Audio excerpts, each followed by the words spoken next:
Okay, let's follow up about a couple of stories from last week. As many of you know, if you watched last week, radical Republican Congresswoman Marjorie Taylor Greene equated wearing a mask on the floor of the House of Representatives to how Jews were killed during the Nazi Holocaust of World War II.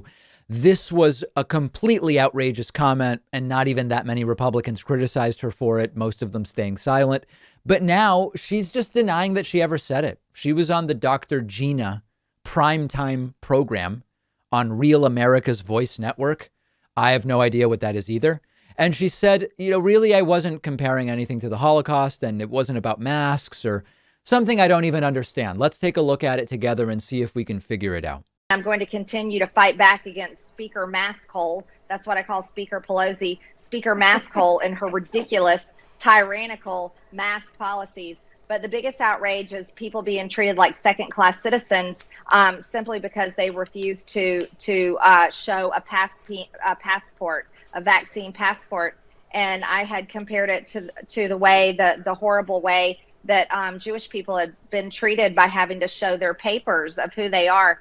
Well, without a phone call or a text message, all of a sudden I find out on the news that Kevin McCarthy, Elise Stefanik, and unfortunately Steve Scalise had all condemned my remarks. And in their own condemnation of my remarks, they didn't even have it right what I had said in the first place. They were just misstating things I had said. And then also they were just preaching the woke media mob's talking points. So this is a problem. They didn't have to attack me. Nancy Pelosi doesn't attack her own. And I think the GOP needs to do better. So what was the message you were trying to convey there? Well, the message is this: we don't need to have Americans treated like second-class citizens simply because they don't want to get the vaccine. The vaccine is not even FDA certified yet. It hasn't been approved by the FDA, but yet we have schools like the University of Virginia telling their students that they can't return to in-person classes without getting the vaccine. Well, that's a violation of their freedoms, their rights, and their HIPAA rights. Schools and universities should not step in, especially when there's side effects being shown with these vaccines and it's not FDA approved, and people have the right to choose, especially young people that are in the lowest risk group and don't need the vaccine anyways. Most of them do not. Freedom is so precious. We have to protect it, but we can't allow the Democrats and those in charge that think they know better than us and think they can control everything that we try to do in our daily lives. We can't allow them to force us into socialism and having a tyrannical government. We have to stand up against these aggressions, and it's important that we speak out and do that. And so you do reject the media narrative or accusation, I guess, that says you compared wearing a mask to the Holocaust. You say that's untrue. That's not at all what you meant by that. Oh, it's completely untrue. Anyone can ask David Brody. He was interviewing me at the time when I made those statements, and I wasn't even talking about masks per se. It was talking about the mistreatment of being treated like a second-class citizen, and I never said the word Holocaust. It's just the same as I never said the words Jewish space lasers, but then the media made that one up too. She is just so gross. I mean, just really a disgusting person. Now, of course, she did say it. Here are her original comments. Let's take a look. And you're going to notice, if you're of normal English proficiency, it's really clear what she's saying. It's really clear what she meant. This woman is mentally ill. You know, we can look back in a time in history where people were told to wear a gold star, and they were definitely treated like second-class citizens, so much so that they were put in trains and taken to gas chambers in Nazi Germany. And this is exactly the type of abuse that Nancy Pelosi is talking about. So she's claiming, I guess, that because in that segment we just watched, she didn't use the word Holocaust, that the entire comment really was not equating mask wearing to what was done to the Jews during the Holocaust. But Marjorie, when you talk about trains taking Jews to gas chambers in Nazi Germany, that's the Holocaust. That was during World War II. It's just what it is. Using the word Holocaust or not doesn't really make it any different. And it's also extra wacky that just a few days ago, she was defending this. She was doubling down. She was saying, yeah, I said it. And then now she said, that's not actually what I said. It's certainly not what I meant. Whether she knows this or not, this is a technique called the fire hose of falsehood. Now, It's not to be confused with gaslighting. It's related to gaslighting, but it's not exactly gaslighting. Not to be confused with the Gish Gallop.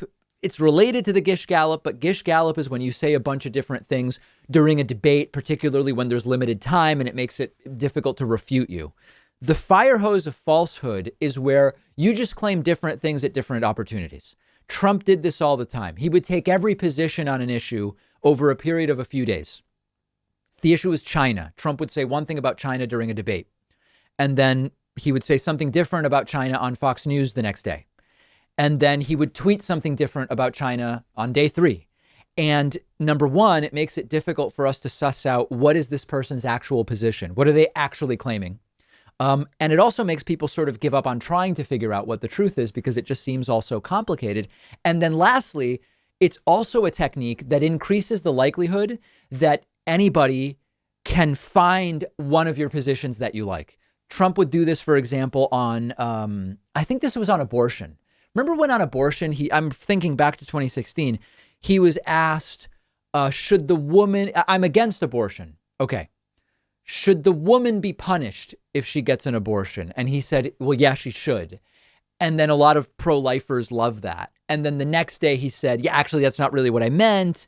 And so like, no matter what your position is, you could find an instance of Trump saying something that you probably liked and just say, listen, he did say that one thing there. So I think I agree with him on this issue. And this is the sort of, this is how you weaponize disinformation. And if you remember that quote from Trump about you can't believe what you're seeing, the exact quote was, stick with us. Don't believe the crap you see from these people, the fake news. What you're seeing and what you're reading is not what's happening. That is the sort of full conclusion of the weaponization of disinformation, telling people even your own senses betray you. Just listen to me. Well, what if you're saying something different every 2 days? Just listen to me. It's a smart strategy when your voters are so clueless. Do and say horrible things and then pretend they never happened because it muddies up the message. And that's what Marjorie Taylor Greene is doing. They get the info out to the people they are targeting, but then they do their best to walk it back and end up suffering no repercussions. Think of it like posting retractions in a newspaper that almost nobody notices after your lead story has already had the impact you want it to have. That's what they're doing. That's what Marjorie Taylor Greene, I'm not even saying she's doing it out of a calculation, but it does work when your constituents are Marjorie Taylor Greene's constituents. One of our sponsors, PureVPN, is giving you 47% off a 1-year plan, which comes out to less than $6 a month. PureVPN makes you anonymous online, and you can trust them. They're the only VPN with an always-on third-party audit, verifying that your internet activity is not being logged. PureVPN keeps you safe from hackers, prevents you from being spied on by your ISP, social media companies, government surveillance. It lets you stream shows and movies that aren't available in your country. PureVPN is super fast with over 6,500 servers, and you can use it on all of your devices with 10 devices logged in at the same time. You can try it for a week for just 99 cents, and you'll get 47% off a 1-year plan, which is less than $6 a month when you go to davidpakman.com/VPN. The link is under this video, and you'll even get an additional 10% off when you use the code Pakman.